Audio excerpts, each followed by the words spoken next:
Menjawab begitu, supaya mereka ini nggak ngelunjak, merasa mereka dikasih panggung terus, sehingga mereka merasa punya hak untuk didengarkan. Ngapain dengerin orang gila berbicara? Hidup Jokowi! Masih menunggu sampai saat ini ya, tindak lanjut surat yang sudah kami sampaikan ke DPR, Komisi 3. Kenapa kami butuh menyampaikan hal ini ke Komisi 3? Ini nggak ada kaitannya dengan kita ingin seperti yang dikatakan para tebul ya kan, wah ini melebar kemana-mana. Tidak. DPR itu adalah menjalankan fungsi pengawasan dalam ketatanegaraan kita. Karena itu kita meminta DPR ikut mengundang kami, RDPU, mendengarkan apa yang terjadi. Kami sudah berkirim surat sejak tanggal 15 Januari, dan sampai sekarang Alhamdulillah belum ditanggapi ya kan. Wah, para temul mengatakan, wah surat Troya Refli Harun CS dicuekin oleh DPR. Loh, kok bangga dicuekin? Justru kalau DPR cuek kepada aspirasi masyarakat, kepada keinginan masyarakat, dia tidak mengerjakan tugasnya.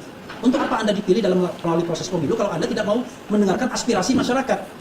Dia merasa bahwa memfitnah Pak Jokowi adalah aspirasi masyarakat, sehingga DPR harus mendengarkan fitnahan mereka. Dia tidak sadar, tugas DPR itu bukan mendengarkan orang yang sedang membual, atau orang yang sedang berusaha menjatuhkan harga diri seorang presiden ke-7 Republik Indonesia. Tugas DPR bukan untuk membela seorang tukang membuli dan melecehkan. Dia lupa itu. Sehingga dia merasa bahwa ketika DPR menolak ajakan mereka buat audiensi, dia meminta support dari rakyat supaya rakyat ikut mendesak DPR agar mendengarkan gedabrusnya mereka ini, mendengarkan bualan-bualannya. Si Refli Harun ini lucu ya teman-temannya. Dia pikir DPR itu goblok semuanya. Dia pikir DPR ini nggak paham tujuan dia mendiskreditkan Pak Jokowi apa.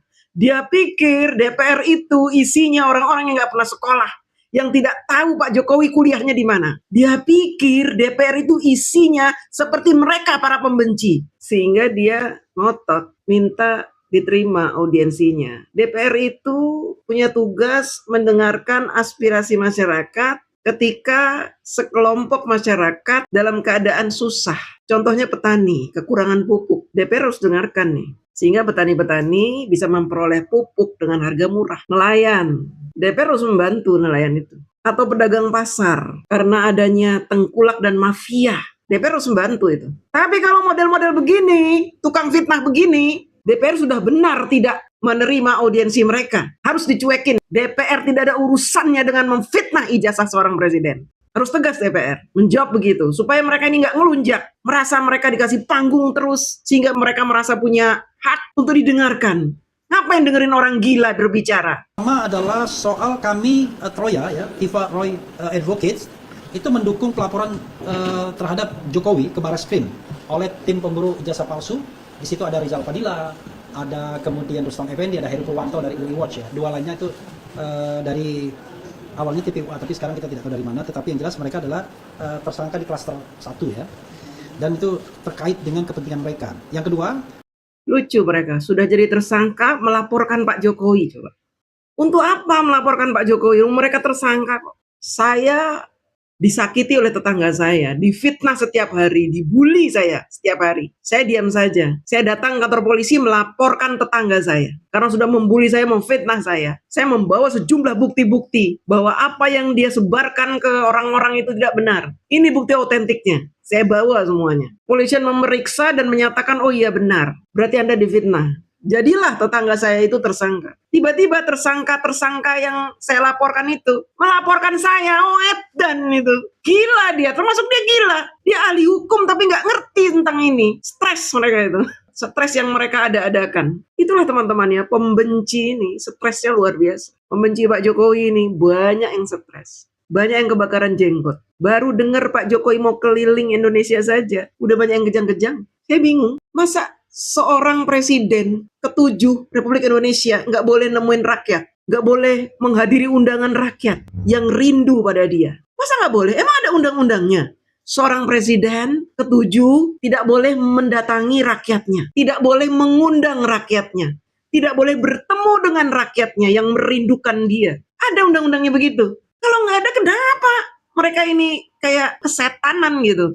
Mendengar Pak Jokowi mau keliling, kesetanan. Mendengar Pak Jokowi lagi yoga, kebakaran. Mendengar Pak Jokowi lagi jalan kaki, olahraga, kejet-kejet. Kenapa begitu mereka? Ya ini teman-teman, pembenci yang kemudian melayangkan fitnah-fitnah, maka mereka sama juga menjadikan dirinya, kewarasannya hilang. Karena tadi kebencian yang membuat mereka memfitnah. Kewarasannya jadi hilang semua. Lihat itu Tifa, hilang kewarasannya. Rafli Harun hilang. Roy Panci sudah mulai agak gila teman-teman. Itu akibat kebencian yang dia tanam terus-menerus. Kemudian mereka mengajak publik untuk ikut membenci Pak Jokowi dengan fitnahan-fitnahan, hujatan-hujatan, kebencian-kebencian, cerita-cerita bohong. Mereka fitnah, mereka gila semuanya, stres semuanya. Kita ingin mengatakan bahwa kasus penersangkaan Tifa Roy ini makin tidak relevan untuk ditindaklanjuti. Karena itu kami mendesak, seperti halnya pekan-pekan yang lalu, agar kasus ini dihentikan. Bukan dihentikan kita minta RJ, tidak, tapi kita mendesak karena sudah ada terjadi pelanggaran. Sudah berkali-kali nih Rafli Harun, ya, jumpa pers mengatakan minta dihentikan kasus ini. Kan lucu. Mereka kok yang ngotot menuduh Pak Jokowi ijazahnya palsu. Ketika mau P21 kok mereka ngotot minta hentikan. Ini kan aneh. Masa seorang pakar hukum ketakutan menghadapi P21?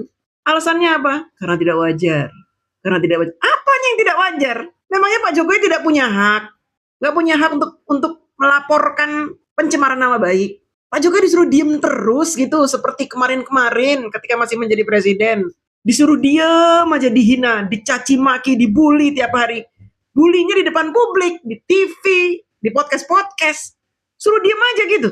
Dituduh. Tuduhan ijazah palsu ini gila teman-teman. Menyakiti hati.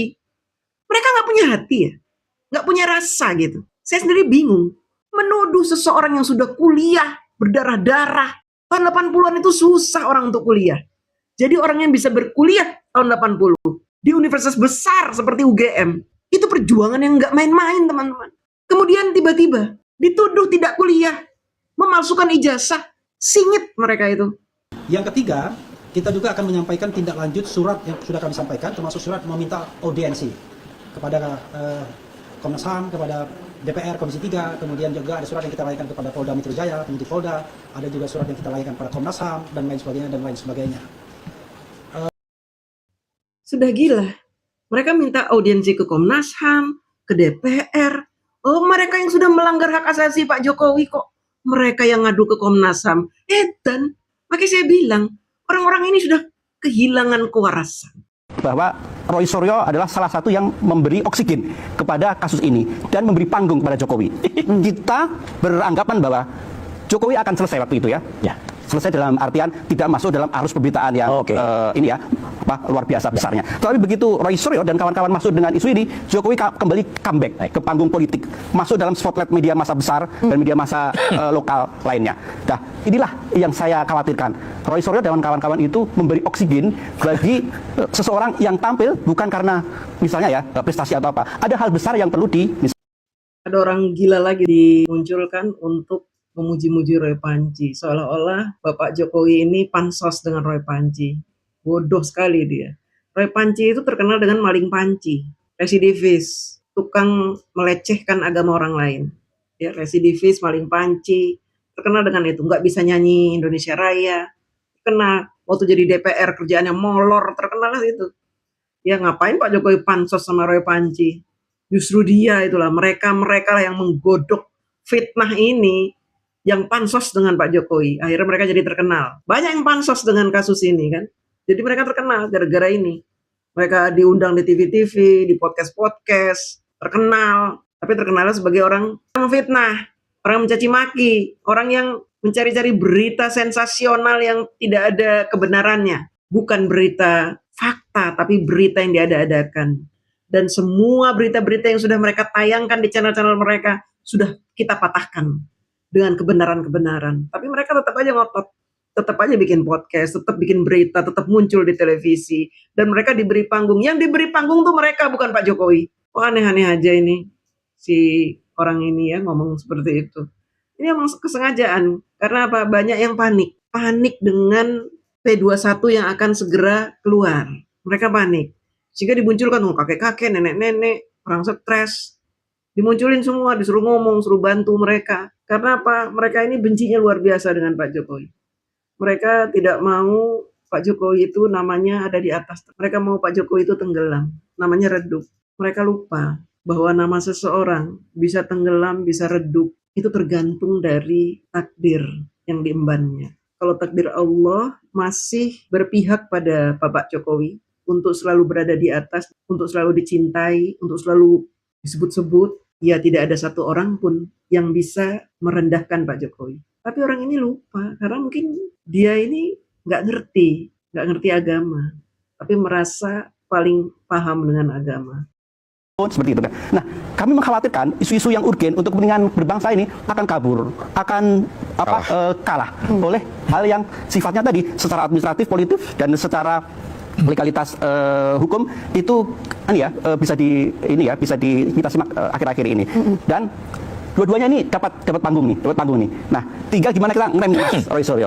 Ngerem agar substansi besar dalam kepentingan kehidupan bangsa ini ikut terekspos. Ya. Misalnya Mas Roy Suryo jadi relawan ke Aceh, itu kita akan dengan sambil bawa karung gitu ya. Yang tulus lah ya. Biar spotlightnya untuk kepentingan berbangsa itu masuk lagi gitu ya. Yang kami khawatirkan itu biar nggak terjadi gitu ya. Jadi saya tidak tahu ini apa, tapi mudah-mudahan ini adalah hobi baru Mas Roy Suryo yang tahun depan dia bisa ngerem dan bisa tahu kapan harus naik panggung dan kapan harus berhenti. Siap. Gitu. Oke, sebelum dijawab sama Mas Roy, atau mungkin yang kita tahu maksudnya Mas Amir mungkin bergeser isunya lah karena aku perlu Pak Roy Suryo ini sudah jadi pusat perhatian, geser dong ke isu-isu yang lebih produktif. Bergeser. Yang membuat kasus ini rame kan si Roy Suryo.